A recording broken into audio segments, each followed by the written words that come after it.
You wake up, and before your mind remembers who you are, your hand already remembers what to do. It reaches instinctively for the small glowing rectangle beside your bed, a shrine of glass and light.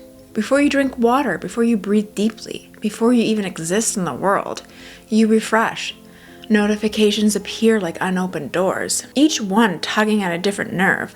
A war, a wedding, a tragedy, a meme. The phone doesn't ask you how you feel, it tells you. You scroll not because you want to, but because you've forgotten what it means not to. Outside, the real world awaits, birdsong, air, sunlight.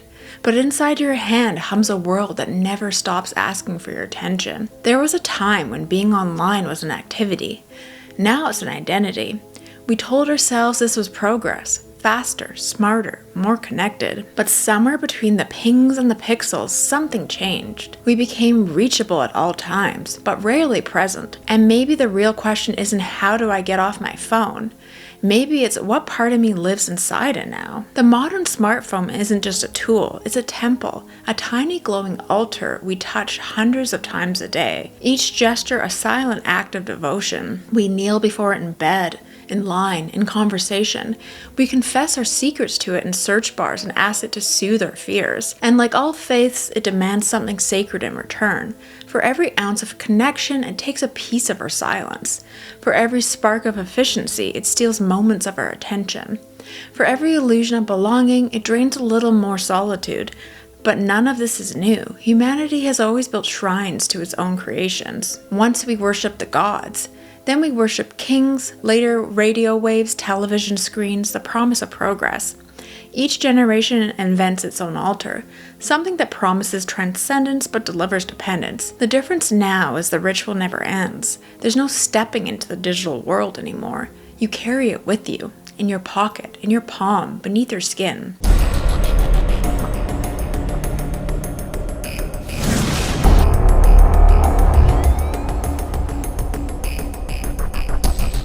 Chapter 1, Addicted to the Infinite Scroll. Here's the uncomfortable truth Silicon Valley doesn't want you to know.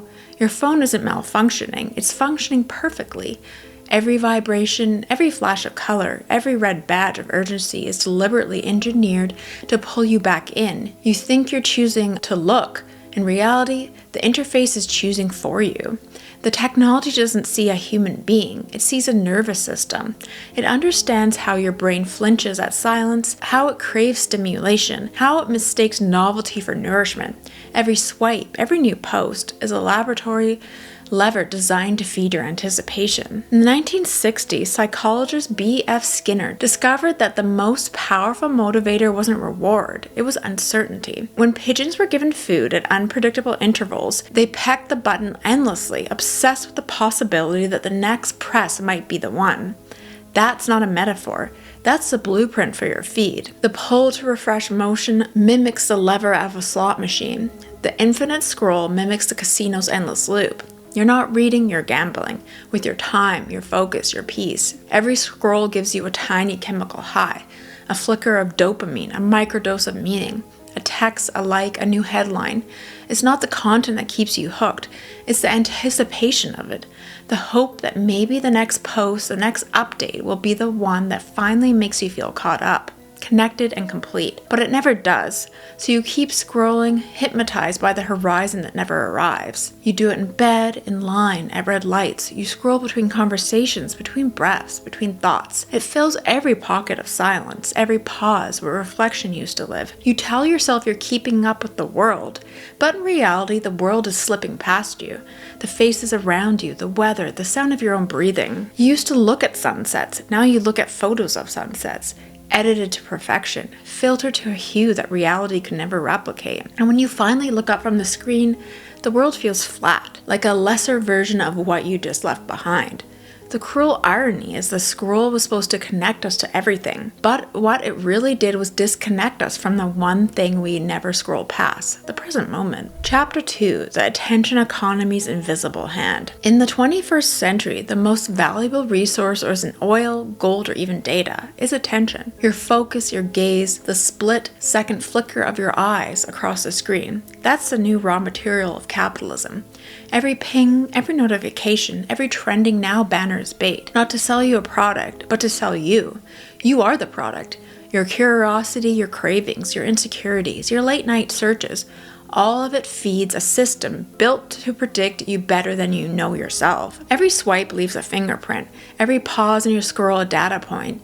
And with enough data, prediction becomes possession. The companies that shape your digital world aren't competing for your money, they're competing for your time. For every spare second between tasks, every flicker of boredom, because time is what translates into engagement, and engagement is what translates into revenue. The more you look, the more you're worth. The less you can look away, the richer they become. What drives this machine isn't creativity or truth, it's emotion. Algorithms are emotional economists, optimizing for outrage, fear, lust, and envy. Anything that keeps you reactive. It doesn't matter whether the content inspires or enrages you. What matters is that you feel something strong enough to leave. Anger keeps you scrolling. Fear keeps you sharing. Desire keeps you coming back. That's why your feed looks like a carnival of extremes. Tragedy besides comedy, violence besides beauty, empathy besides cruelty. It's not chaos, it's choreography. And behind that choreography sits an economy, invisible but enormous, what scholars now call the attention economy. It's not about manipulating your beliefs outright. It's about fragmenting your focus until you're too scattered to think deeply about any of them. Once propaganda was overt, shouted from podiums or printed in newspapers. Now it's disguised as convenience. It doesn't need to silence you. It needs to keep you busy. You don't censor a population by force anymore. You drown them in noise.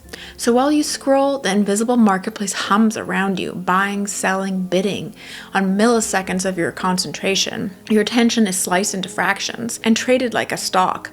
The longer you linger on a post, the higher its value. And as you sink deeper into your feed, the algorithm doesn't just predict your behavior, it begins to shape it.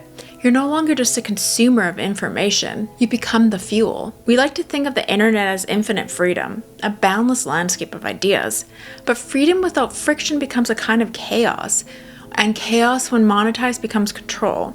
The more fragmented our focus becomes, the easier it is to steer. Because distracted people aren't dangerous, they're profitable. And in a world where your attention is the most valuable thing you own, the greatest act of rebellion might simply be to reclaim it. Chapter 3, The Echo. We've been here before. If all of this feels unsettlingly dystopian, the endless screens, the phantom vibrations, the exhaustion that comes from being perpetually plugged in, remember, it's not new. Every generation believes it's living through an unprecedented transformation, but history hums with echoes of the same unease. In 1858, when the first transatlantic telegraph cable connected Europe and America, newspapers hailed it as a miracle, the dawn of instant communication. Messages that once took weeks to cross the ocean now traveled in minutes. For the first time, distance felt like an illusion. The world seemed smaller, more connected, more utopian. But within a few years, physicians began diagnosing something new: neuroanesthesia, a mysterious ailment marked by fatigue, anxiety, and overstimulation. Too much input, too little rest. They called it the disease of modern life. Sound familiar? It's screen time before screens existed. The original digital burnout. The telegraph, for all its innovation, considered the world's chaos into a single stream of messages that the human mind was never built to process. Each new invention since, the telephone, the radio, the television, promised to make life more efficient, more social, and more alive. And yet, each one left us slightly more alienated, slightly more anxious, slightly more tethered to the very noise we were trying to master. By the 1950s, the television had become the household altar, flickering blue lights spilling over dinner tables, families united not in conversation but in synchronized silence. It brings the world to your home, the advertisers said. And it did, along with the commercials that taught us what to desire, laugh tracks that told us to feel joy, and images that define beauty more powerfully than any mirror ever could. The living room became a small, glowing theater. A daily life became something to watch rather than live. Fast forward to now, and the smartphone has simply privatized the trance. The family TV has been replaced by 1,000 tiny screens, each person alone, streaming their own universe. We're not huddled around the same broadcast anymore, but the fact is the same. We're together in our distraction. The living room has fragmented into 1 million feeds, and solitude has been replaced by simultaneous scrolling. But history also tells us that every era of excess gives birth to its counter movement. After the Industrial Revolution's machines came the poets of Romanticism, who sought stillness in nature, emotion over efficiency. After mass production came the handmade, the artisanal. After fast food came slow food. After disposable pop culture came the Zine, the mixtape, the DIY rebellion. And now, our screens become extensions of our bodies. We see the rise of another quiet resistance, the analog revival. Film, photography, typewriters, vinyl records, handwritten journals. They're not just retro aesthetics, they're arts of defiance. Each crackle of a record, each imperfect frame of a film photo is a reminder that reality doesn't need to buffer, that beauty can exist outside pixels and precision. The analog revival is not just about nostalgia, it's about reclaiming friction. It's about wanting to feel something that can't be scrolled past, something that leaves a fingerprint instead of a data trail. Every time someone dusts off a Polaroid camera or spins a vinyl record, they're whispering the same quiet rebellion. I want to feel real again. Chapter 4, The Loneliness Industry. We are promised connection, a boundless web linking every soul on the planet. But what we built instead was an empire of mirrors. We can talk to anyone, anytime, anywhere. Yet, loneliness has quietly become the defining epidemic of our age. And it's not a glitch in the system. It's the system working exactly as intended. The very apps that claim to bring us closure are engineered to keep us apart. Because isolation is profitable, when you feel unseen, you reach for your phone. When you reach for your phone, you generate data, and the data becomes currency. Loneliness isn't a side effect of the digital age, it's a business model. The platforms that promise belonging operate like emotional slot machines. Every notification, every like, every heart icon is a microdose of validation, a sugar rush for the ego. But like sugar, it fades almost immediately, leaving a craving for more. We scroll for connection, but what we get is comparison. We reach out for community, but what we find is performance. The more we look for others, the more we end up staring back at ourselves. Curated, filtered, optimized versions of humanity, reflected endlessly in glass. And so begins the cycle. The lonelier we feel, the more we scroll. The more we scroll, the lonelier we become. It's a perfect loop of a dependency, a pharmaceutical for the soul that never truly heals, only numbs. Every double tap, every fleeting message, each digital affirmation whispers, you still exist. But existence is not connection, it's the illusion of closeness without the vulnerability that true intimacy requires. Real connection is messy. It takes patience, presence, and risk. It requires listening without multitasking, eye contact without distraction, silence without panic.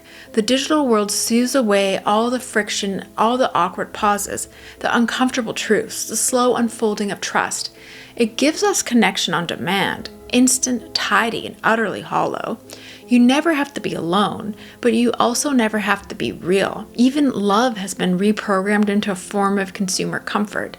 AI companions remember your favorite color, text you good morning, whisper reassurance on command. Dating apps gamify attraction, turning intimacy into a market of swipes, bios, and strategic vulnerability. It's not romance anymore, it's logistics. The technology doesn't love you, it studies you. It learns your patterns, your insecurities, your desires, and reflects them back in a perfect frictionless stimulation.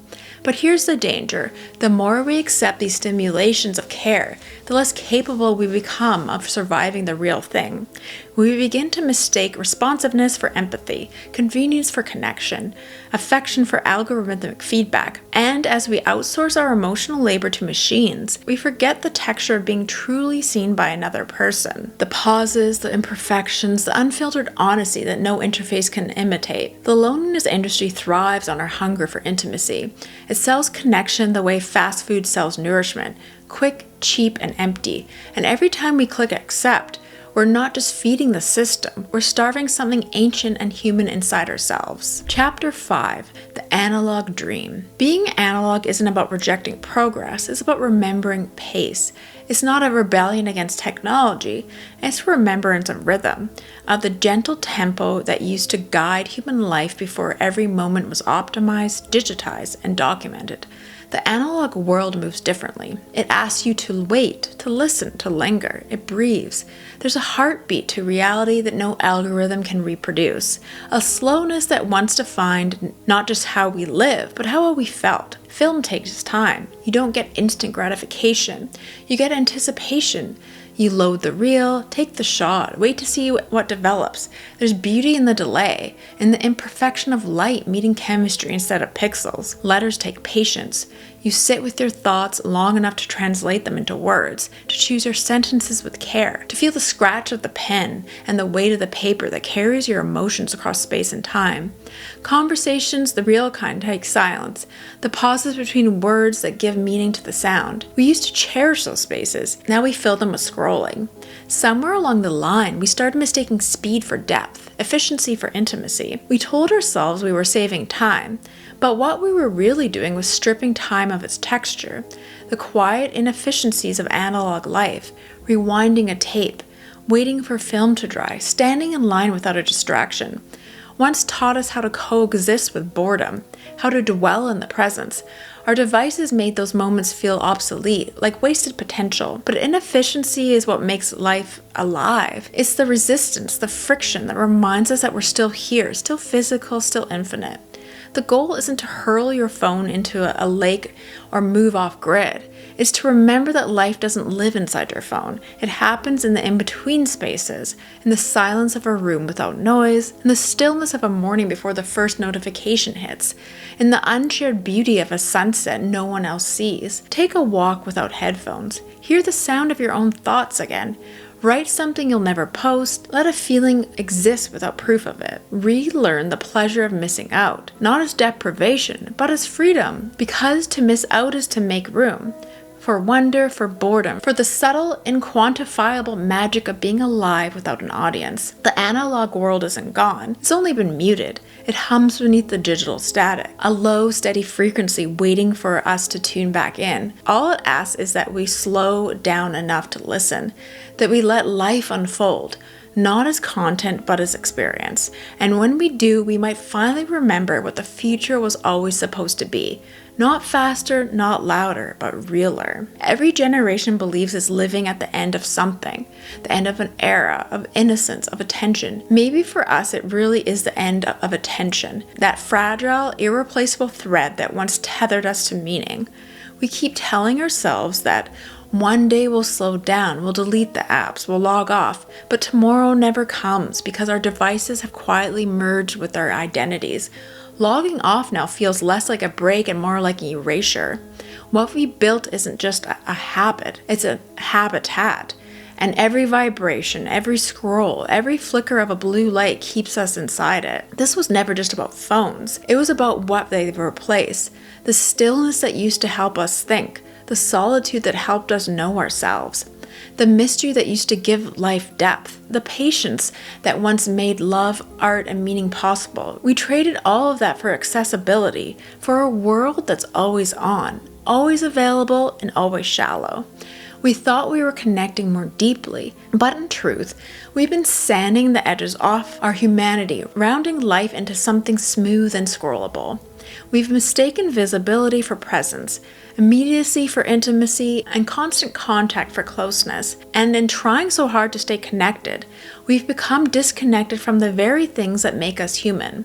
Boredom, reflection, waiting, and wonder. We can know what's happening on the other side of the planet in real time, but we no longer know what's happening inside our own hearts. Maybe the answer isn't another digital detox, not another weekend cleanse, will abandon my Monday morning, but a digital discernment, a quiet rebellion against reflex. It's not about leaving the online world, but learning to enter it with intention, to know when to engage and when to let the silence stretch. Because the future won't belong to those who scroll faster or post smarter or generate more content. It will belong to those who remember how to pause, to those who can still be bored without panic, who can still look up from the glow and see the world as it is, unfiltered, unresolved, and alive. We can't rewind history, but we can choose how it repeats. Every tool humanity invents eventually teaches us something about ourselves.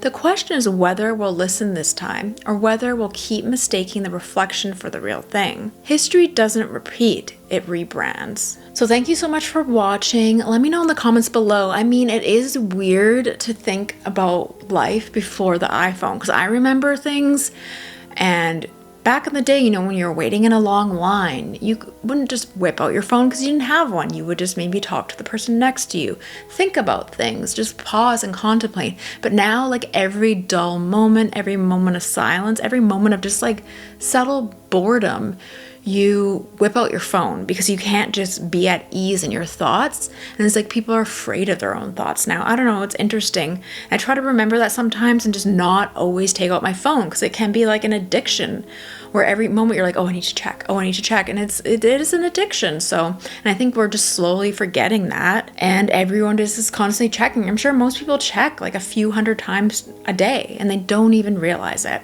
So anyways, let me know in the comments below your thoughts on all this. All right, thanks for watching.